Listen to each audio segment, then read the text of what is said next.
Hello mathaholics, welcome to Rivan math academy. अगर अब तक आपने हमारे चैनल को लाइक शेयर सब्सक्राइब नहीं किया है तो प्लीज़ लाइक शेयर सब्सक्राइब। और आप सभी बच्चों की हेल्प के लिए हमने एक बुक बनाई है जिसका नाम है all in one MSc mathematics. एक किताब पूरी एमएससी समाप्त। एक ही बुक से पूरी की पूरी एमएससी समाप्त हो जाएगी। अगर आप इस बुक को बाय करना चाहते हैं, इसके बारे में कुछ भी इंफॉर्मेशन जानना चाहते हैं तो हमारे इस नंबर पर हमें कॉल कर सकते हैं या व्हाट्सएप कर सकते हैं।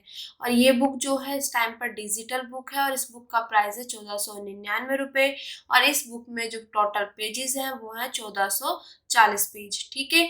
एंड हमने क्या किया है, जिन 20 सब्जेक्ट्स को कंबाइन करके ये बुक बनाई है उन 20 के 20 सब्जेक्ट्स को हमने सेपरेट भी अवेलेबल अपनी ऐप पर कराया हुआ है।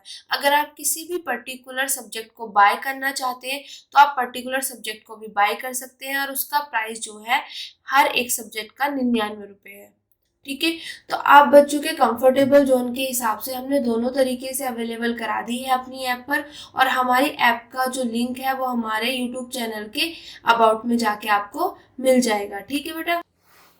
आज हम integral equation and calculus of variation में conversion of multiple integral into a single ordinary integral का नेक्स्ट पार्ट करने वाले हैं।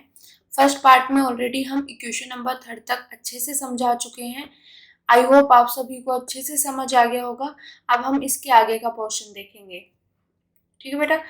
तो हमारे पास जो ये टॉपिक है इसमें क्या होता है, जो ये मल्टीपल इंटीग्रल होते हैं इनको हमें कन्वर्ट करना होता है सिंगल इंटीग्रल में। तो हम इसका डेरिवेशन कर रहे थे। ठीक है। अब देखो इक्वेशन नंबर 3 से आगे का पोर्शन। नाउ डिफरेंशिएटिंग 2, जो मेरे पास इक्वेशन 2 है। इक्वेशन 2 है क्या मेरे पास, ये है डी आई एन, मतलब आई एन का मतलब x के रेस्पेक्ट में derivative d I n upon d x equal to n minus के 1 आई एन माइनस के 1। तो ये आई एन का x के रेस्पेक्ट में derivative equal to n minus के 1 आई एन माइनस के 1 और n की वैल्यू जो है वो 1 से ग्रेटर है। ठीक है। ये पूरा पोर्शन मैंने यहाँ पे लिख लिया। अब जो इक्वेशन नंबर 2 है मेरे पास ये है, इसको मैं क्या है m टाइम्स क्या करूँगी, डिफ्रेंशिएट करूँगी। जब m टाइम्स में इसको डिफ्रेंशिएट करूँगी तो मेरे पास जो है वो निकल के ये पोर्शन आएगा। अब देखो सिंपल, यहाँ से अगर मैं यहाँ पे जाऊँ तो ये वाले टर्म जो है आपको सीधा क्या करना पड़ेगा, क्रैम करना पड़ेगा। ठीक है, रटना पड़ेगा कि इसके बाद अगर मैं इसको m टाइम्स डिफ्रेंशिएट करूँगी तो मेरे पास ये टर्म आएगी। बट हमें यहाँ पे क्रैमिंग नहीं करनी है, समझ के लिखना है। तो इसके लिए क्या करेंगे हम, देखो यहाँ पे जो मेरे पास आई एन है इसका ऑलरेडी मैं 1 टाइम डिफ्रेंशिएशन कर चुकी हूँ यहाँ पे। तो इसका क्या करूँगी मैं, एक 2 टाइम्स और करूँगी यहाँ पे, 3 टाइम्स करूँगी मैं यहाँ पे। ठीक है, 1 टाइम कर चुकी हूँ, 2 टाइम्स और 3 टाइम्स डिफ्रेंशिएशन करके फिर जो उनकी टर्म्स आएंगी उनको मैं देखूंगी, उनको विजुलाइज करके तब मैं देखूंगी कि किस तरीके से m टाइम्स अगर मैं करूंगी तो मेरे पास ये टर्म बन के आएगी। बात समझ आ गई। ठीक है बेटा। तो यहाँ पे हमने इक्वेशन नंबर जो सेकंड है हमारे पास वो हमने यहाँ पे लिख ली। अब इसकी हेल्प से हम सेकंड निकालेंगे, सेकंड टाइम डिफरेंशिएशन करेंगे और यहाँ पे थर्ड टाइम। ठीक है, क्लियर बेटा। अब देखो जो हम यहाँ पे सेकंड टाइम करेंगे एंड देन थर्ड टाइम करेंगे उसमें सेम वही स्टेप यूज होने वाले हैं जब हमने फर्स्ट टाइम किया था, सेम वही। ठीक है। अब देखो इसका मैं करूंगी एक बार और डिफरेंशिएशन, अगर मैं इसका कर देती हूँ तो मेरे पास क्या आ जाएगा, ये सेकंड टाइम वाला। कैसे, देखो इक्वेशन नंबर 2 को हम डिफरेंशिएट करेंगे तो मेरे पास क्या आएगा, यहाँ पे पहले इक्वेशन 2 लिख लेते हैं। थोड़ा सा यहाँ पे स्पेस छोड़ देते हैं, n-1 और यहाँ पे in-1। ठीक है। अब क्या करना है, हमें इसको एक बार और डिफरेंशिएशन करना है विद रिस्पेक्ट टू x। तो हम क्या करेंगे, ऐसे ही करते हैं। ठीक है, और यहाँ पे भी दिस। अब इसको क्या लिख सकती हूँ मैं, ये क्या हो जाएगा मेरे पास, 1 टाइम हो रहा है, एक बार और कर दिया तो यहाँ पे आ जाएगा दिस 2 टाइम्स। इस तरीके से। ओके बेटा, अब देखो यहाँ पे मेरे पास x के रेस्पेक्ट में डिफरेंशिएशन हो रहा है, x के रेस्पेक्ट में डेरिवेटिव या डिफरेंशिएशन हो रहा है, बट इस वाले टर्म में n-1 में कहीं पे भी x नहीं है, तो ये क्या होगा, एज ए कांस्टेंट ट्रीट होगा, और एज ए जो कांस्टेंट होता है वो क्या आ जाता है डिफरेंशिएशन से बाहर। तो मेरे पास क्या होगा, n-1 डिफरेंशिएशन से बाहर आ जाएगा, और यहाँ पे मेरे पास रिमेनिंग बचेगा ओनली दिस। इतना क्लियर हो गया बेटा? वही चीज यहाँ पे लिखी हुई है बेटा, देखो n-1 और दिस। क्लियर? अब यहाँ पे अब हम इस पे ध्यान देंगे। अब यहाँ पे हमारे पास क्या है, इसकी जगह ये एज इट इज है, ये एज इट इज है, यहाँ पे in-1 की वैल्यू पुट कर दी। in-1 की वैल्यू पुट कैसे करी बेटा? देखो मेरे पास in जो होता है वो होता है इंटीग्रेशन a से x माइनस टी की power n-1 f of t and dt, ये मेरे पास होता है। अब मुझे यहाँ पे n-1 की वैल्यू चाहिए, तो मेरे पास क्या हो जाएगा, in-1 की वैल्यू क्या होगी बेटा, a से x माइनस टी की पावर। अब n की जगह क्या रखना है मुझे यहाँ पे, n-1, तो n-1 ऑलरेडी -1 है यहाँ पे, और यहाँ पे f ऑफ t और dt। तो यहाँ से मेरे पास हो जाएगा a से x माइनस टी की पावर क्या हो जाएगा यहाँ से n-2 f of t and dt। तो वही वैल्यू मैंने यहाँ पे रखी हुई है। देखो in-1 की वैल्यू क्या है, इंटीग्रेशन a से x माइनस टी की power n-2 f of t dt। Clear हो गया बेटा? कैसे आया? ठीक है, अब ये चीज मैं यहाँ पे रखूं आगे सॉल्यूशन के लिए।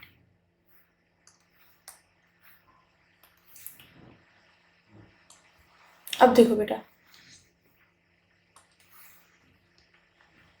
अब ये चीज एज इट इज। अब देखो यहाँ पे ये पोर्शन कैसे आया, अब देखो इंटीग्रेशन का डिफरेंशिएशन, ये मेरे पास क्या होता है, लिबनीज रूल।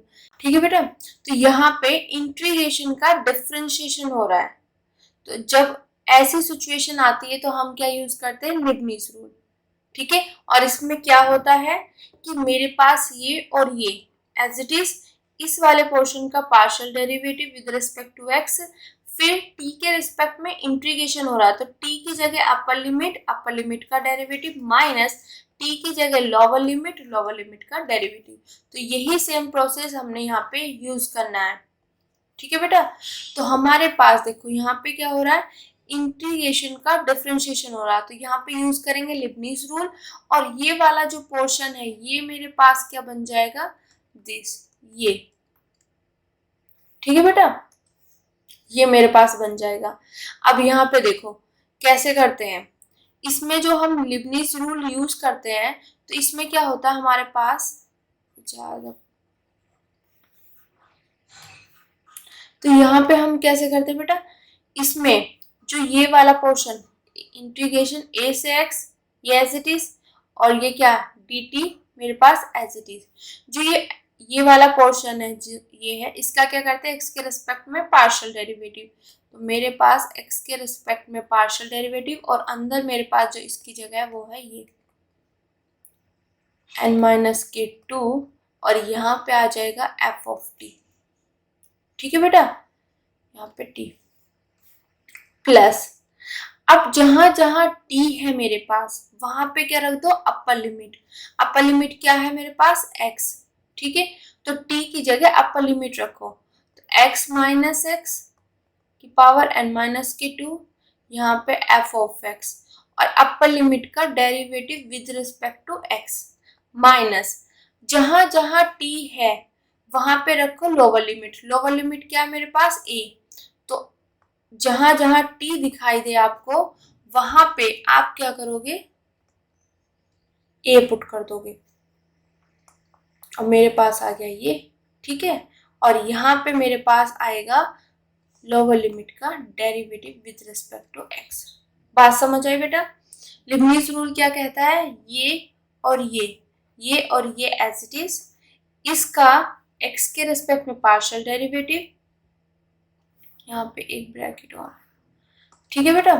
उसके बाद जहां आपको t दिखाई दे, क्योंकि t के रेस्पेक्ट में इंटीग्रेशन हो रहा है, उसकी जगह अपर लिमिट पुट करो।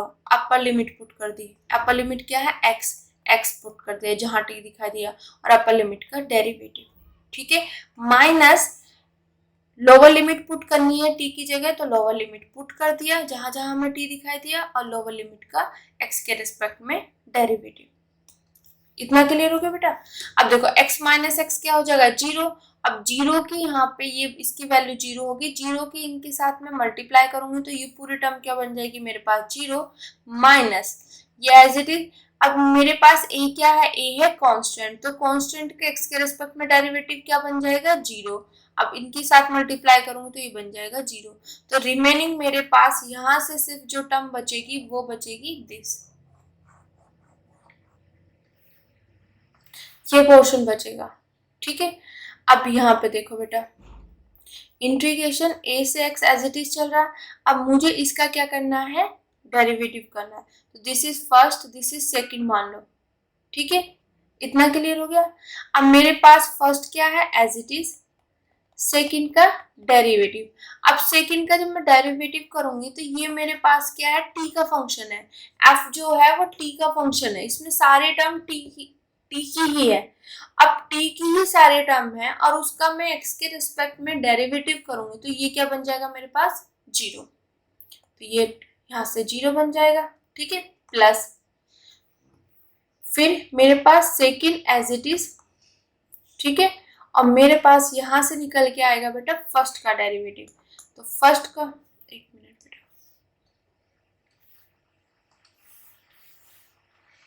यहां से निकल के आएगा फर्स्ट का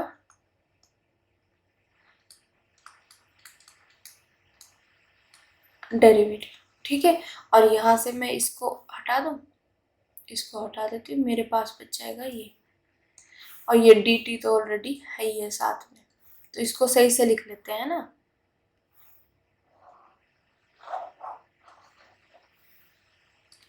तो यहां से मेरे पास निकल के आएगा f ऑफ t बाहर x माइनस टी की पावर n माइनस 2 और यहाँ पे dt। इतना क्लियर? अब इसका करेंगे जब हम डेरिवेटिव, तो इसको एज ए ट्रीट करना आप x की पावर n का जब हम करते हैं तो इसमें कैसे करते हैं कि जो इसकी पावर में होता है वो आगे आ जाता है और इसमें से एक माइनस हो जाता है, ठीक है। तो वही काम हमने यहाँ पे करना है। जो इसकी पावर में है वो मेरे पास क्या आ जाएगा? आगे आ जाएगा, ठीक है। और इसमें इसकी पावर में से एक कर देंगे माइनस, तो n माइनस 2 है, एक माइनस और कर दिया तो ये क्या हो जाएगा मेरे पास? n माइनस के 3, ठीक है। इतना क्लियर? और यहाँ से इंटीग्रेशन a से x तो चल ही रहा है। उसके बाद अब जो यहाँ पे देखो, वहां पे मैंने x की पावर n था तो उसकी तरह इसको ट्रीट किया। अब यहाँ पे मेरे पास क्या है? x माइनस टी है, तो इसका भी इंटीग्रेशन डिफ्रेंशिएशन करेंगे। क्लियर? तो इसका मेरे पास क्या आ जाएगा? x का x के रेस्पेक्ट में 1 और t का क्या आ जाएगा? 0। तो 1 माइनस के 0 तो 1 बन जाएगा। बात समझ आ गई बेटा? ये छोटी क्लासेस में सिखाते थे। तो यहाँ पे आ जाएगा मेरे पास 1 और ये हो गया dt। क्लियर? देखो ये एज इट इज, जो इसकी पावर में है वो आगे आ जाएगा, पावर में से एक माइनस हो जाएगा। फिर इसका करेंगे तो x का क्या होगा मेरे पास? x के रिस्पेक्ट में 1 और t का क्या होगा? 0। तो 1 माइनस 0 1, ठीक है। और dt। तो अब देखो यहाँ पे यही चीज निकल के आई मेरे पास, ये एज इट इज। इस पूरे को सॉल्व करके मेरे पास ये टर्म आ गई थी ना, ठीक है। अब इसकी वैल्यू क्या है मेरे पास? इंटीग्रेशन a से x, ठीक है, n माइनस के 2 x माइनस टी की पावर n माइनस के 3 f ऑफ t dt। तो ये पूरी वैल्यू निकल के आ गई ना। अब देखो यहाँ पे आगे, यहाँ पे n माइनस के 2 इंटीग्रेशन जो हो रही है वो टी के रेस्पेक्ट में हो रही है, तो यहाँ पे कोई टी का टर्म तो मुझे दिखाई नहीं दे रहा, तो ये एज ए कॉन्स्टेंट ट्रीट होगा और इंटीग्रेशन से क्या होगा, बाहर चला जाएगा। तो इसलिए n-k2 बाहर आ गया और इंटीग्रेशन a से x और ये पूरा का पूरा पोर्शन ऐसे बच गया। इतना हो गया बेटे, ठीक है। अब इसके आगे देखो,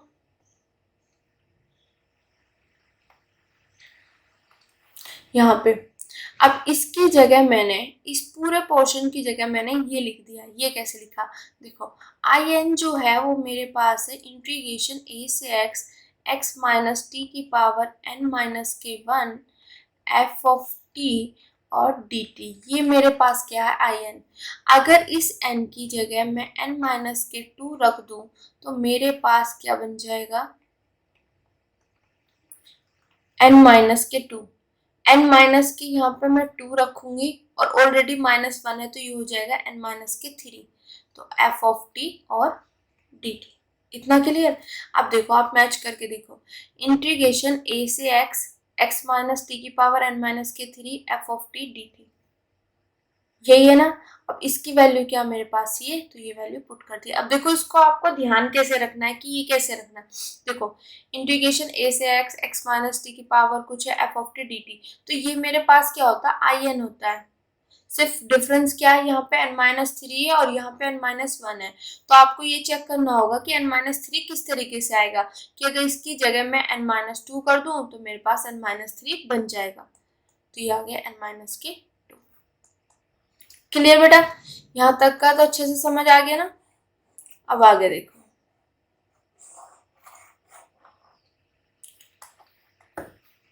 अब देखो जब मैंने यहाँ पे ये वाला पोर्शन किया था, फर्स्ट टाइम किया था, तो फर्स्ट टाइम में मेरे पास यहाँ पे n की वैल्यू जो थी वो 1 से ग्रेटर थी। मतलब n की वैल्यू मेरे पास 2, 3, 4, 5 सो ऑन ये थी, ठीक है। इसमें अब इसी को तो लेके मैंने एक बार और डिफरेंशिएट किया, तो यहाँ पे n की वैल्यू मेरे पास ये होनी चाहिए। बट मैं अगर n की वैल्यू यहाँ पे 2 पुट कर देती हूँ, मैंने यहाँ पे n की वैल्यू इसमें 2 पुट किया, तो मेरे पास जो निकल के आएगा वो आएगा दिस, n की जगह 2 यहाँ पे, ठीक है। और d x square equal to मेरे पास ये बन जाएगा 0। देखो यहाँ पे n की जगह अगर 2 पुट करूंगी तो 2 माइनस के 2 0, ये पूरी की पूरी टर्म क्या बन जाएगी मेरे पास 0, और ये दिस इक्वल टू 0। सिमिलरली इसको अगर मैं, जैसे मैंने फर्स्ट में सॉल्व किया था, n की वैल्यू यहाँ पे 1, देखो n की वैल्यू जैसे ही यहाँ पे 1 पुट की थी तो ये दिस इक्वल टू 0 बन गया था। इसके बाद जब मैंने यहाँ पे सॉल्व करके I1 निकाला था, जो कि x का फंक्शन आता है, आना चाहिए, बट वो x का फंक्शन निकल के नहीं आता है, तो इस वजह से n की वैल्यू 1 जो थी वो हम वहां से हटा देते हैं, उसको डिनाई कर देते हैं। सिमिलरली जब मैं इस वाले पोर्शन को पूरे को सॉल्व करूंगी तो लास्ट में मेरे पास जो I2 है वो x का फंक्शन है, मतलब x के टर्म में आना चाहिए, जो कि x का फंक्शन नहीं आता है, जिस वजह से ये वाला n इक्वल टू 2 यहाँ पे क्या हो जाएगा, डिनाई हो जाएगा। बात समझ आई। सेम वही प्रोसीजर है, उसी तरीके से निकालना जैसे मैंने आपको फर्स्ट पोर्शन बताया था, ठीक है बेटा। क्योंकि यहाँ पे अगर मैं उसको भी बताने लग जाऊं तो बहुत लंबी वीडियो हो जाएगी, तो ये चीज ध्यान देना बेटा, ठीक है। तो यहाँ पे मैंने रीजन बता दिया, यहाँ पे n की वैल्यू 2 पुट करते ही ये टर्म मेरे पास पूरी की पूरी 0 बन जाएगी, तो दिस इक्वल टू 0 हो जाएगा। यहाँ पे सॉल्व करके जब मैं I2 निकालूंगी, जो कि मेरे पास x का फंक्शन आना चाहिए बट वो नहीं आता है, इस वजह से इसको डिनाई कर देंगे, ठीक है। तो यहाँ पे n की वैल्यू जो मेरे पास अब तक 2 आ रही थी, बट यहाँ पे आने के बाद n की वैल्यू मेरे पास 3, 4, 5 सोन ये आएंगी, तो मतलब n की वैल्यू मेरे पास 2 से ग्रेटर होगी। बात समझ आ गई, ठीक है। अब देखो सिमिलरली अब हम करेंगे इसका थर्ड टाइम। अब थर्ड टाइम किसकी हेल्प से करेंगे वो देखो,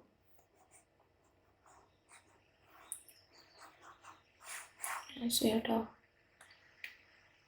थर्ड टाइम हम करेंगे इसकी हेल्प से, इसकी हेल्प से। यहाँ पे देखो 2 टाइम्स का मेरे पास ये आ गया,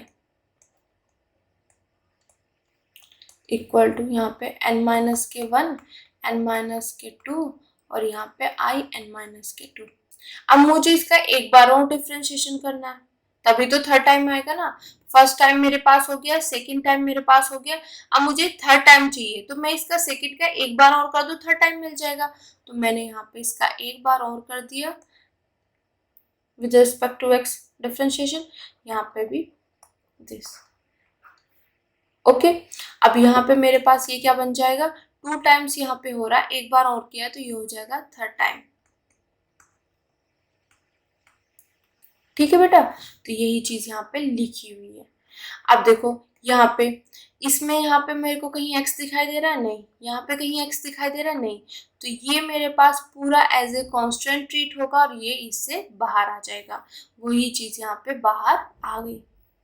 ठीक है, अब मेन चीज है, ये मेरे पास x का फंक्शन होता है, तो इसका हम x के रेस्पेक्ट में डिफ्रेंशिएशन करेंगे। इतना क्लियर हो गया बेटा।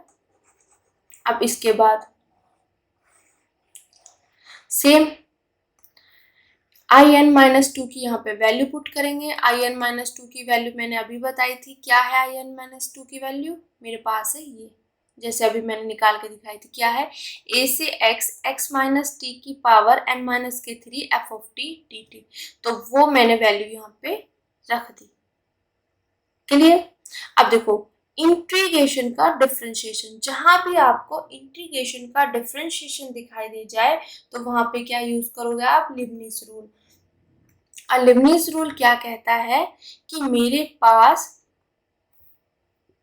इसका बता रही हूँ इतने पोर्शन का, ठीक है,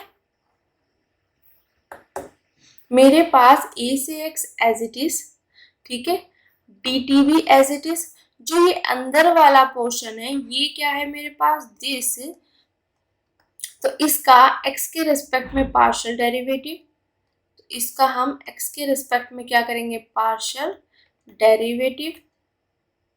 ठीक है, इतना क्लियर। प्लस फिर क्या कहते हैं कि t के रिस्पेक्ट में यहाँ पे इंटीग्रेशन हो रहा है, तो जहां जहां t आपको दिखाई दे उसकी जगह x पुट कर दो।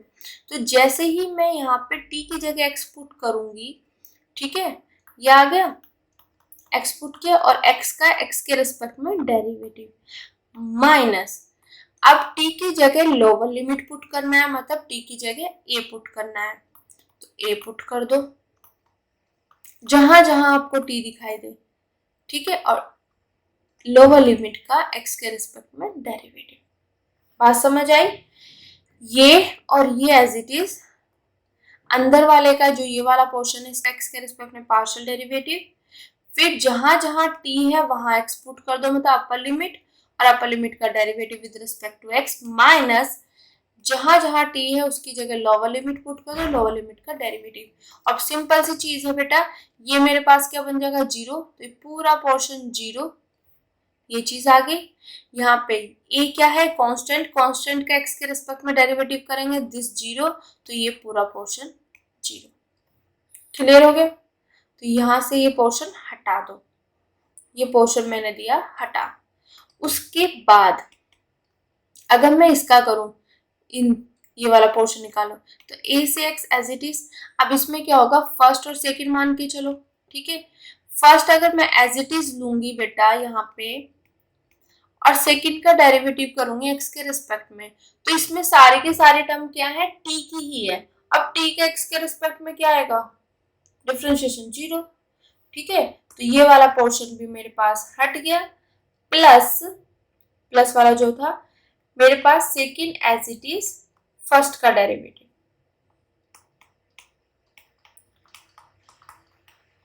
n-3 और dt। अब हमें पता है इसको एज ए ट्रीट करना है x की पावर n के, तो मेरे पास यहाँ पे ये एज इट इज a से x, ठीक है।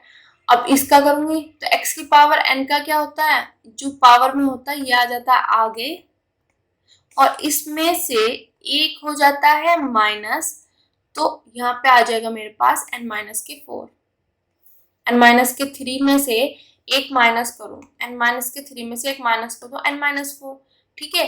फिर मैं करूंगी x माइनस टी का डिफ्रेंशिएशन, तो x का क्या हो जाएगा मेरे पास 1 और t का क्या हो जाएगा 0, तो 1 माइनस 0 क्या आ जाएगा मेरे पास यहाँ पे 1, ठीक है, और यहाँ पे dt। क्लियर बेटा? सेम वही प्रोसीजर है जो फर्स्ट में किया, जो सेकंड में किया, वही चीज थर्ड में है, ठीक है बेटा। अब यहाँ पे देखो मेरे पास निकल के आ गया इंटीग्रेशन a से x f of t dt, और यहाँ पे n माइनस के 3 और x माइनस टी की पावर n माइनस के 4। कैसे निकल के आया, समझ आ गया ना? लिबनीज रूल का कितने अच्छे तरीके से यहाँ पे यूज हो रहा है आप देख सकते हो, ठीक है। पर याद उसी तरीके से करना, क्योंकि मैंने बताया है शॉर्ट में याद करके रखना है उसको, ठीक है। ये एज इट इज इसका पार्शियल डेरिवेटिव, अपर लिमिट का डेरिवेटिव माइनस लोअर लिमिट का डेरिवेटिव। अब देखो यहाँ पे मेरे पास n-3 में मुझे t कहीं पर भी नहीं दिखाई दे रहा, क्योंकि t के रिस्पेक्ट में इंटीग्रेशन हो रहा है, तो t नहीं है तो ऐसे कांस्टेंट की तरह ट्रीट होगा, इंटीग्रेशन से बाहर, तो इंटीग्रेशन से बाहर आ गया, ये ऑलरेडी साथ में चल ही रहा था, और रिमेनिंग बच गया मेरे पास ये। अब देखो यहाँ पे मेरे पास ये अगर देखोगे तो आई एन एक्स मेरे पास क्या होता है, इंटीग्रेशन ए की power x x minus T की पावर एन माइनस के 1 F of T D T. तो मेरे पास ये इंटीग्रेशन ए से एक्स एक्स माइनस टी की पावर कुछ है F of T D T, ठीक है। तो ये चीज मुझे यहाँ से दिखाई दे रहा है कि ये कुछ मेरे पास ऐसा बन रहा है, बट यहाँ पे n-4 है, यहाँ पे n-1 है, तो अगर n की जगह मैं n-3 कर दूं तो n-4 बन जाएगा, तो यहाँ पे n की जगह n-3 रख दो, तो मेरे पास n-3 रखेंगे तो n-4 आ जाएगा f ऑफ t dt। तो इसकी वैल्यू मेरे पास क्या है, इस पूरे पोर्शन की वैल्यू क्या है ये, तो इसकी जगह ये रख दिया। इतना क्लियर? एक एक स्टेप अच्छे से डीपली समझा रही हूँ बेटा, ध्यान से समझना, ठीक है। अब देखो यहां तक मेरे पास n की वैल्यू क्या थी, मेरे पास 3 4 5 सोन, यहां तक, तो इसी की हेल्प से तो हमने ये निकाला ना। अब अगर मैं यहां पर n की वैल्यू 3 पुट करूं, मैंने ही कर दिया पुट, जैसे ही यहाँ पे n की वैल्यू 3 पुट करूंगी तो मेरे पास ये बन जाएगा 0, पूरी टर्म क्या बन जाएगी 0। तो यहाँ से मेरे पास निकलेगा बेटा d थर्ड टाइम है I3 this equal to 0। n की जगह 3 पुट करूंगी तो ये आ जाएगा, यहाँ पे पूरी टर्म 0 बन जाएगी। अब इसको अगर मैं सॉल्व करती हूँ, सॉल्व करने के बाद मेरे पास जो I3 है वो x का फंक्शन आना चाहिए, मतलब x के टर्म में कुछ होना चाहिए, बट ये नहीं आता। तो इस वजह से यहाँ से n की वैल्यू जो 3 थी वो कट हो जाएगी, n की वैल्यू यहाँ से आएगी 4 5 सो ऑन, मतलब n की वैल्यू 3 से ग्रेटर होगी, ठीक है। इतना क्लियर?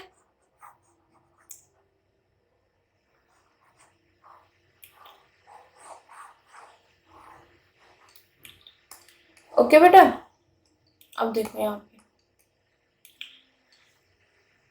मैंने फर्स्ट टाइम यहाँ पे था, इसकी हेल्प से सेकंड टाइम निकाला, इसकी हेल्प से थर्ड टाइम निकाला, और फाइनली मेरे पास जो निकल के आई है टर्म्स, एक तो ये वाला पोर्शन तो है ये मेरे पास, दूसरा यहाँ पे ये वाला पोर्शन है, और तीसरा मेरे पास यहाँ पे ये वाला पोर्शन है, ठीक है। अब इनकी हेल्प से मेरे को m टाइम्स वाला चाहिए, वो निकालेंगे। देखो फर्स्ट में यहाँ पे फर्स्ट है, सेकंड में सेकंड है, थर्ड में थर्ड है, तो m में m होगा इक्वल टू, क्लियर।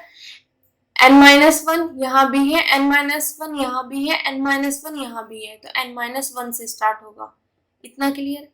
अब देखो मेन चीज है कि लास्ट कहाँ पे होता है। देखो जैसे मैंने n-1 यहाँ पे था, तो जब मैंने सेकंड निकाला तो n-1 और n-2 आया, मतलब सेकंड टाइम। फिर जैसे मैंने थर्ड निकाला तो ये वाली टर्म भी साथ में चल रही है, तो मतलब n-1 यहाँ चला, n-2 यहाँ से आया, तो ये भी साथ में चल रहा है। फिर जब मैं 4 टाइम्स निकालूंगी तो n-3 तक चलता चला जाएगा, तो इसका मतलब ध्यान देना 4 टाइम निकालूंगी तो n-1, n-2, n-3 मेरे साथ चलेगा, लास्ट में n-4 आएगा 4 टाइम्स। 5th टाइम निकालूंगी तो मेरे पास n-1, n-2, n-3, n-4 तक चलेगा और लास्ट में n-5 आएगा। बात समझ आ रही है बेटा? जब भी हम निकाल रहे हैं, देखो अगर मैंने 2 निकाला तो n-1 यहाँ पे आया, मैंने 3 निकाला तो n-2 तक यहाँ पे आया, मैंने 4 निकाला, ठीक है, तो n-3 यहाँ तक का पूरा पोर्शन आ रहा है, मैंने 5 टाइम्स निकाला तो n-4 तो मैं पिछला आ रहा है। तो वही चीज है कि मेरे पास जब मैं m निकालूंगी तो मेरे पास n-1, n-2, n-3, n-4, n-5 ये सब टर्म्स आएंगी, और लास्ट की जो टर्म है वो क्या होगी वो देखो। लास्ट की टर्म यहाँ पे देखो 2 है तो लास्ट में यहाँ पे 2, n-2, यहाँ पे 3 है तो n-3, यहाँ पे 4 है तो n-4, यहाँ पे लास्ट में मतलब 5 तक 5 टाइम्स कर रहे हैं तो यहाँ पे n-5। तो जब मैं m टाइम्स करूंगी तो लास्ट टर्म जो आएगी m। बात समझ आई ना बेटा? देखो यहाँ पे फर्स्ट टाइम करें तो फर्स्ट, सेकंड टाइम करें तो सेकंड, थर्ड टाइम करें तो थर्ड, तो m टाइम्स करेंगे तो m आएगा, ठीक है। देखो n-1 यहाँ पे आया तो वो चलता ही जा रहा है, तो यहाँ से ये रहेगा m टाइम्स के लिए भी, ठीक है। उसके बाद जो ये वाले टर्म है ये यहाँ पे भी आ रही है, और ये वाली टर्म मेरे पास यहाँ पे आ रही है, और ये पूरी टर्म यहाँ पे आ रही है, मतलब ये टर्म्स जो आती जा रही है वो चलती जाएगी। मतलब फर्स्ट में मेरे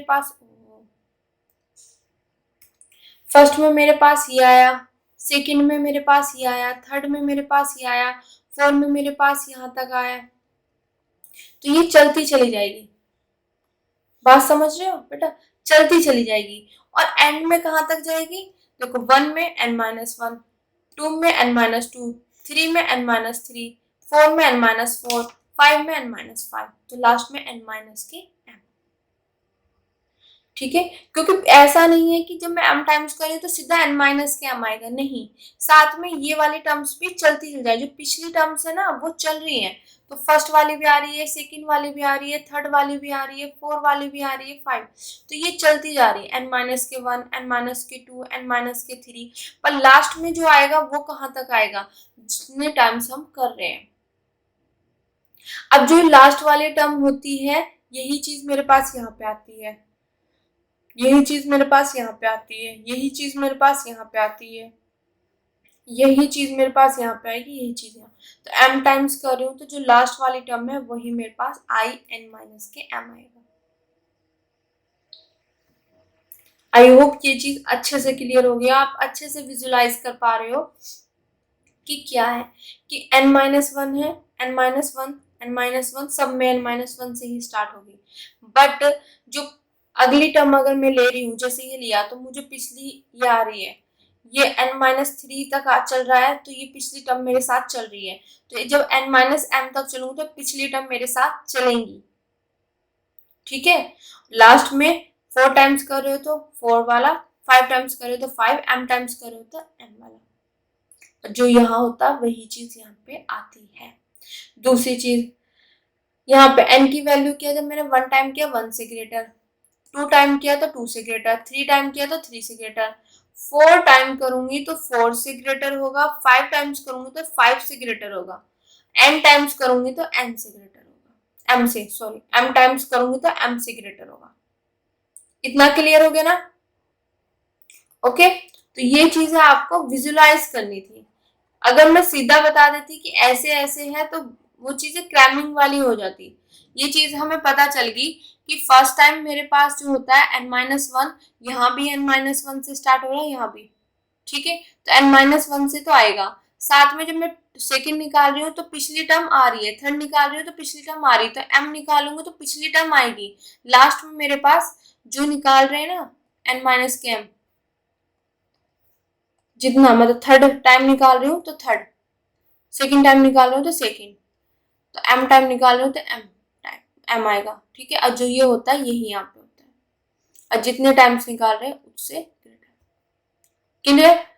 तो आई होप ये चीज अच्छे से समझ आ गई होगी कि हमारे पास m टाइम्स जो हम डिफरेंशिएशन की है वो कैसे आया। अब यहाँ पे कुछ एक ये जो निकाला है ना, एक पर्टिकुलर केस के लिए निकाला कि कहीं पर भी अगर यूज होने लग जाए तो ये रिजल्ट हम डायरेक्टली यूज कर लें। ठीक है, तो पर्टिकुलरली क्या होगा, यहाँ पे इस m की जगह मैं पुट कर दूंगी n-1। अब देखो इस m की जगह मैंने m की जगह n-1 पुट किया, तो यहाँ पे जब मैं पुट करूंगी तो मेरे पास क्या हो जाएगा n-1 in अपॉन dx की पावर n-1। अब और सब चीजें एज इट इज रखनी है, कोई चीज चेंज नहीं करनी है। जहां m है वहां पे आपको कर देना है n-1। ठीक है, जहां m है n-1। क्लियर।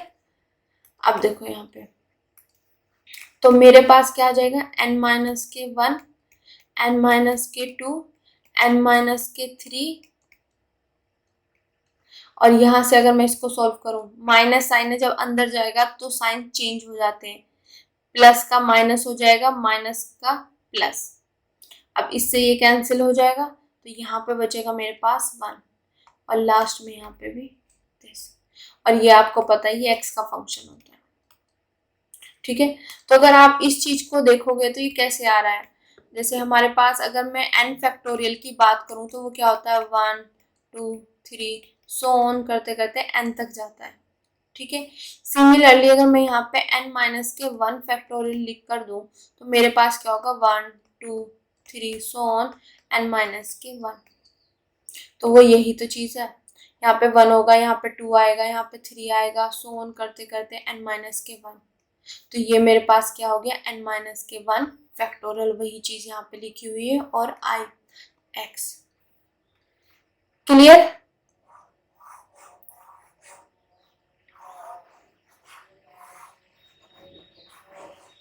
ठीक है बेटा, अब आगे देखो। इतना होने के बाद इसको हम एक बार और डिफ्रेंशिएट करेंगे, तो दोनों साइड कर दिया। अब यहाँ पे n-1 फैक्टोरियल जो है, यहाँ पे x की कोई टर्म नहीं है तो ये एज ए कांस्टेंट ट्रीट होगा, और यहाँ पे देखो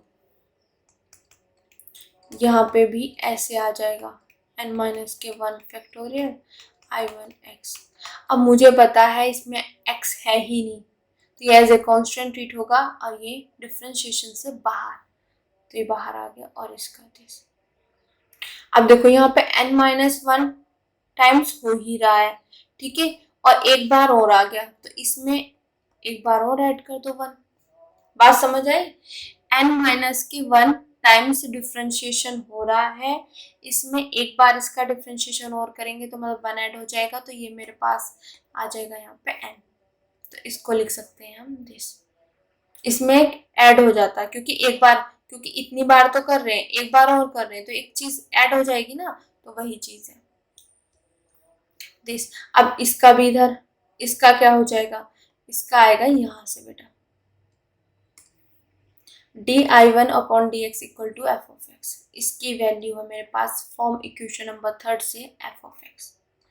तो ये एक मतलब यहाँ पे एक रिजल्ट है, इसको यहाँ पे फाइंड करने के लिए हमने ये निकाला था पर्टिकुलर रिजल्ट, कि कहीं पे भी आपको अगर ऐसे निकालना हो कि मेरे पास in जो है मतलब इंटीग्रेशन a से x माइनस टी की power n-1 F of T D T हो, तब मैं उसका अगर n टाइम्स डेरिवेटिव करूं तो मेरे पास ये निकल के आ जाएगा।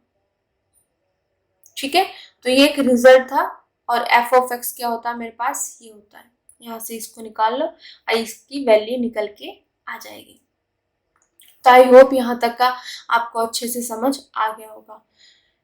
अब बिल्कुल अब हम अलग चलने वाले हैं फ्रॉम जो ये वाला पोर्शन है ना, इसको लेके अब अलग चलेंगे बिल्कुल।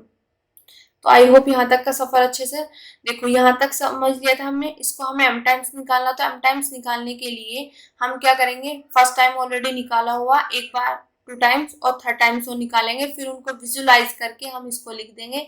तो हमने ये निकाला, फिर हमने ये देखा कि यहाँ पे n-1 है तो इसमें भी n-1 आ रहा है। ठीक है, तो जब मैंने ये थर्ड निकाला तो ये पिछला पोर्शन साथ साथ चल रहा है, तो n-1, n-2, n-3, फिर यहाँ पे n-4 चलता रहेगा। और लास्ट टर्म जो आएगी, थर्ड टाइम निकाला तो थर्ड आएगा, 2 टाइम्स निकाले तो 2 आएगा, तो m टाइम्स निकालूंगी तो m आएगा। फिर जो यहाँ पे होता है वही चीज यहाँ पे होती है। फिर अगर मैं फर्स्ट टाइम निकाल रही हूँ तो ये 1 से ग्रेटर होगा, 2 टाइम्स निकाल रही हूँ 2 से ग्रेटर, 3 टाइम्स निकाल रही हूँ तो 3 से ग्रेटर, m टाइम्स निकाल रही हूँ तो m से ग्रेटर होगा। ठीक है, फिर इसमें कुछ नहीं किया, इसकी जगह n-1 पुट कर दिया तो मेरे पास ये बन के आ गया। एक बार और निकालूंगी मैं इसका डिफरेंशिएशन, तो मेरे पास ये आ जाएगा, इसकी वैल्यू यहाँ से पुट कर दी तो this is a particular case हो गया ये रिजल्ट का। ठीक है, अब